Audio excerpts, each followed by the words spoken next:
Hi friends, welcome to Cyclic Diary. நான் உங்கள் பாலாஜி. இப்போ நம்ம புதுசாக ஒரு வீடியோ சீரீஸ் ஸ்டார்ட் பண்ண போகிறோம். இதில் பார்த்தீங்கன்னா டைப்ஸ் ஆஃப் பைக்ஸ் அண்ட் என்ன மாதிரி பைக்ஸ் யாரெல்லாம் சூஸ் பண்ணலாம், என்ன மாதிரி பைக்ஸ் நீங்கள் செலக்ட் பண்ணணும், நீங்கள் ஒரு பிகினராக இருக்கீங்க அப்படின்னா என்ன பர்பஸ்க்காக இப்போ நீங்கள் சைக்கிளிங் ஸ்டார்ட் பண்ணணும்னு நினைக்கிறீங்க, அண்ட் தென் அதுக்கு எந்த சைக்கிள் உங்களுக்கு பெஸ்ட்டாக இருக்கும் அப்படின்ற மாதிரியான விஷயங்கள்லாம் தான் இனி வரக்கூடிய இந்த சீரீஸில் நம்ம பார்க்க போகிறோம். ஃபஸ்ட்டு நான் ஒரு இன்ட்ரொடக்ஷன் கொடுத்துட்றேன் சைக்கிளிங்கை பற்றி. ஸோ அதுக்கப்புறம் பார்த்தீங்கன்னா ஒரு டைப் ஆஃப் சைக்கிள்ஸ் பற்றியும் இப்போ நம்ம அடுத்தடுத்த வீடியோஸில் நம்ம டீட்டெயிலாக பார்ப்போம். ஃபர்ஸ்ட் ஆஃப் ஆல் சைக்கிளிங்லேயே பார்த்தீங்கன்னா ஒரு 2 டைப்ஸ் ஆஃப் சைக்கிள்ஸ் இருக்குது ஆக்சுவலாக. ஒன்று பார்த்தீங்கன்னா இது மெயினாக சொல்கிறேன் நான். இதில் with gear and without gear அப்படின்னு சொல்லிட்டு 2 டைப்ஸ் ஆஃப் சைக்கிள்ஸ் இருக்குது. ஸோ இதில் பார்த்தீங்கன்னா வித் கியருடைய பர்பஸ் என்ன அண்ட் வித்தவுட் கியருடைய பர்பஸ் என்ன. வித்தவுட் கியர்ஸ்ன்றது ஒன்றும் கிடையாது. இப்போ பார்த்தீங்கன்னா இப்போ நீங்கள் உங்கள் எல்லாருக்குமே தெரிஞ்சிருக்கும், சைக்கிளிங்கில் பார்த்தீங்கன்னா பெடல் பண்ணும்போது ஃப்ரண்ட் சைடில் பார்த்தீங்கன்னா பெரிய அந்த கேசட் பார்த்துருப்பீங்க, பல்லு பார்த்துருப்பீங்க, செயினுடைய இது மாற்றுறது. ஸோ பின்னாடி சைடில் அதுவே சின்னதாக இருக்கும். ஸோ இது சிங்கிள் ஸ்பீட். இப்போ இதே பார்த்தீங்கன்னா கியர் சைக்கிளாக இருக்குது அப்படின்னா ஃப்ரண்ட்டு அண்ட் பேக்கில் பார்த்தீங்கன்னா டிஃப்ரெண்ட் கேசட்ஸ் இருக்கும். நம்ம சின்னதுலேருந்து பெருசு வரைக்கும் பேக்லேயும் சரி ஃப்ரண்ட்லேயும் சரி. ஸோ அது எதுக்காக அப்படின்னா, இப்போ நீங்கள் நார்மலாக சிட்டிக்குள்ளே ஓட்டுறீங்க, ஜஸ்ட் ஒரு வித்தின் சிட்டிக்குள்ளே ஒரு ஃப்ளாட் ரோடில் தான் ஓட்ட போகிறீங்க அப்படின்னா அதுக்கு இனிஷியலாக உங்களுக்கு நார்மல் இதுவே போதும். அதாவது நார்மல் ஒரு கியர் இல்லாத சைக்கிள்லேயே நம்மளால் ஓட்ட முடியும். இதே இப்போ நீங்கள் சிட்டிக்குள்ளேயே ஒரு பிரிட்ஜில் ஓட்டுறீங்க, இல்லைனா இப்போ நீங்கள் ஃபார் எக்ஸாம்பிள் எங்கேயாவது ஒரு ஹில் கிளிம்பிங் மாதிரி பண்ணுறீங்க, கொஞ்சம் மேடு அதிகம், கொஞ்சம் ரோடு கொஞ்சம் மேடும் பள்ளமாக இருக்கிற மாதிரி, ஒரு ரோலிங் டெரைனாக இருக்குது, அந்த மாதிரி இடத்துலலாம் சைக்கிளிங் பண்ணுறீங்க அப்படின்னா ஸ்பீடு நம்ம ஃப்ளாட்டில் மெயின்டைன் பண்ணுறதுக்கும் மேடாக இருக்கிற இடத்துல ஓட்டுறதுக்கும் நிறைய டிஃப்ரென்ஸ் இருக்கும், எஃபர்ட் அதிகமாக எடுக்கும். ஸோ கியர்ஸ் பார்த்தீங்கன்னா இப்போ நமக்கு நீடுக்கு ஏற்ற மாதிரி நமக்கு மாற்றி யூஸ் பண்ணோம் அப்படின்னு சொன்னால் அந்த காம்பினேஷனில் ஓட்டும்போது நம்மளுடைய எஃபர்ட்டுக்கு ஏற்ற மாதிரி நம்ம அதை அட்ஜஸ்ட் பண்ணிக்கலாம். ஸோ இப்போ பார்த்தீங்கன்னா டைப்ஸ் ஆஃப் பைக்ஸ், அதாவது சைக்கிள்ஸ் என்னென்ன இருக்குது அப்படின்றத பற்றி ஒரு அவுட்லைனாக நம்ம பார்த்துருவோம். ஃபஸ்ட்டு பார்த்தீங்கன்னா ரோட் பைக் அப்படின்றது. ரோட் பைக்கோடைய பர்பஸ் என்ன அப்படின்னா ஸ்பீடு அண்ட் லாங் டிஸ்டன்ஸ். இப்போ எய்தர் நீங்கள் ஸ்பீடுக்காக ஓட்டுறீங்க இல்லை லாங் டிஸ்டன்ஸ் பண்ணணுன்றதுக்காக ஓட்டுறீங்க அப்படின்னா road bike is a best bike for you. இதை பற்றிலாம் நம்ம அடுத்தடுத்து வரக்கூடிய வீடியோக்குள்ளே நம்ம டீட்டெயிலாக பார்ப்போம். இப்போதைக்கு அவுட்லைன், இட்ஸ் ஜஸ்ட் ஒரு இன்ட்ரோடக்ஷன் வீடியோ தான் இது. இப்போ ரோட் பைக் மாதிரி அடுத்தது பார்த்தீங்கன்னா ஹைப்ரிட்னு சொல்லிட்டு ஒரு பைக் இருக்குது.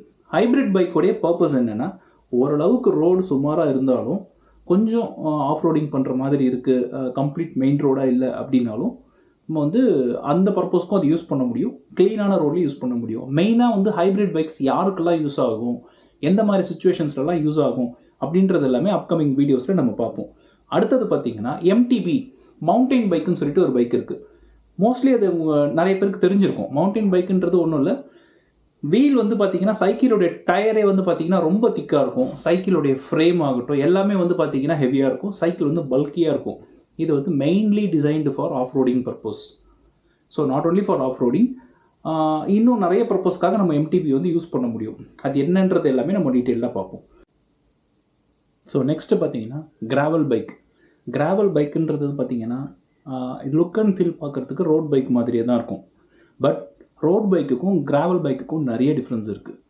அதாவது ரோட் பைக்கை பொறுத்த வரைக்கும் நீங்கள் ரொம்ப ஒரு தின்னான டயரு, ரொம்ப ஸ்பீடு, என்டியூரன்ஸ் இந்த மாதிரி பர்பஸ்க்காக யூஸ் பண்ணுறது. கிராவல் பைக் பார்க்குறதுக்கும் பார்த்தீங்கன்னா அதனுடைய ஃப்ரேமு, அதனுடைய டயராக இருக்கட்டும், அதனுடைய காம்பனன்ஸ் எல்லாமே டிஃப்ரெண்ட்டாக இருக்கும். பட் ஹேண்டில் பார் பார்த்தீங்கன்னா ட்ராப் பாராக தான் இருக்கும். Gravel bike similar to the road bike. ரெண்டுத்தையும் நீங்கள் ஒன்றா பார்த்தீங்கன்னா ஒன்றும் பெரிய டிஃப்ரென்ஸ் இருக்கிற மாதிரி தெரியலையேன்ற மாதிரி தான் இருக்கும். பட் நிறைய டிஃப்ரென்சஸ் இருக்குது. இப்போ இப்போ நீங்கள் ஆஃப் ரோடிங்கும் பண்ணலாம், அட் த சேம் டைம் உங்களால் எம்டிபியோட கொஞ்சம் ஃபாஸ்டராக இருக்கும் கிராவல் பைக். இப்போ நீங்கள் எம்டிபி எடுத்துகிட்டு ஹைவேஸில் ஓட்டணுன்னா உங்களால் அவ்வளோ ஸ்பீட் ரோட் பைக்கில் போகிற பர்ஃபார்மன்ஸ் அதில் கொடுக்கவே முடியாது. ஏன்னா MTB is designed for completely of roading purpose மட்டும்தான். பட் கிராவல் பைக்குன்றது ஆஃப் ரோடிங்கும் பண்ண முடியும், அட் த சேம் டைம் சிட்டிக்குள்ளேயும் நம்மளால் ஓட்ட முடியும். அதாவது எம்டிபியோட ஃபாஸ்ட்டாக இருக்கும், பட் ரோட் பைக் அளவுக்கு பர்ஃபார்மன்ஸ் கம்மி, அந்தளவுக்கு இருக்காது. ஸோ அதே போல் பார்த்தீங்கன்னா ட்ராவல் பைக்குன்னு சொல்லிட்டு ஒன்று இருக்குது. ஸோ ட்ராவல் பைக்கோடைய பர்பஸ் என்ன அப்படின்னா, இது கம்ப்ளீட்டாக ஃபார் டூரிங் பர்பஸ்க்காக. இப்போ not only for the long distance. இப்போ ரோட் பைக்ஸை பொறுத்த வரைக்கும் நீங்கள் லாங் டிஸ்டன்ஸ் ரைட்ஸ் எல்லாம் பண்ணுவீங்க, இதெல்லாம் நான் சொன்னேன் இல்லையா. ட்ராவல் பைக்குன்றது இட்ஸ் கம்ப்ளீட்லி ஃபார் டூரிங் பர்பஸ்க்காக பண்ணுறது. இப்போ நீங்கள் எடுத்துகிட்டு சைக்கிள் எடுத்துகிட்டு ஒரு 300 400 500 கிலோமீட்டர்ஸ் கம்ப்ளீட்டாக ஒரு டூர் பர்பஸ்க்காக போகிறீங்க, not for the endurance right. So ஒரு டூரிங் மாதிரி பண்ண போகிறீங்க, லக்கேஜ் எல்லாம் கையில் எடுத்துகிட்டு போகிறீங்க, அங்கங்கே நடுவில் ஸ்டே பண்ண போகிறீங்க அப்படின்னா அந்த மாதிரி பர்பஸ்க்காக டூரிங் பைக்குன்றது வந்து யூஸ் பண்ணுவோம். ஸோ நெக்ஸ்ட் வந்து பார்த்தீங்கன்னா எலக்ட்ரிக் பைக் அப்படின்றது. எலக்ட்ரிக் பைக் நிறைய பேருக்கு தெரிஞ்சிருக்கும். எலக்ட்ரிக் பைக்குடைய பர்பஸ் என்னென்னா, இப்போ நீங்கள் பெடல் பண்ணும்போது கம்ப்ளீட்டாக நீங்கள் ஃபுல்லாகவே பெடல் பண்ணிட்டு இருக்க மாட்டீங்க, அதில் சம் எலக்ட்ரிக் மோட்டார்ஸ் இருக்கும், அது உங்களை வந்து அசிஸ்ட் பண்ணும். ஸோ இப்போ இது ரொம்ப ஓவர்லி வெயிட் பர்சனாக இருக்காங்க, சைக்கிளிங் பண்ணணும்னு ஆசையாக இருக்குது, அட் த சேம் டைம் கம்ப்ளீட்டாக பெடல் பண்ணுற மாதிரியும் வேண்டாம், கொஞ்சம் அசிஸ்டன்ஸ் இருந்தால் பெட்டராக இருக்கும், but I wanted to do some cycling activities, அந்த மாதிரி இருக்கிறவங்களுக்கு வந்து பார்த்திங்கன்னா எலக்ட்ரிக் பைக் அப்படின்றது வந்து பார்த்திங்கன்னா ரொம்ப வந்து ஹெல்ப்ஃபுல்லாக இருக்கும். ஸோ இது வரைக்கும் நம்ம பார்த்தது எல்லாமே வந்து ஒரு ஜஸ்ட் ஒரு ஷார்ட் இன்ட்ரோ மாதிரி தான் பார்த்தோம். இப்போ நம்ம டிஸ்கஸ் பண்ண ஒரு பைக்கை பற்றியுமே இந்த வீடியோ சீரீஸில் வந்து பார்த்திங்கன்னா தனித்தனி செப்பரேட் வீடியோஸாகவே நான் போடுவேன். ஸோ நம்ம வீடியோஸ் உங்களுக்கு பிடிச்சிருக்கு அப்படின்னா ப்ளீஸ் வீடியோஸ் லைக் பண்ணுங்கள்.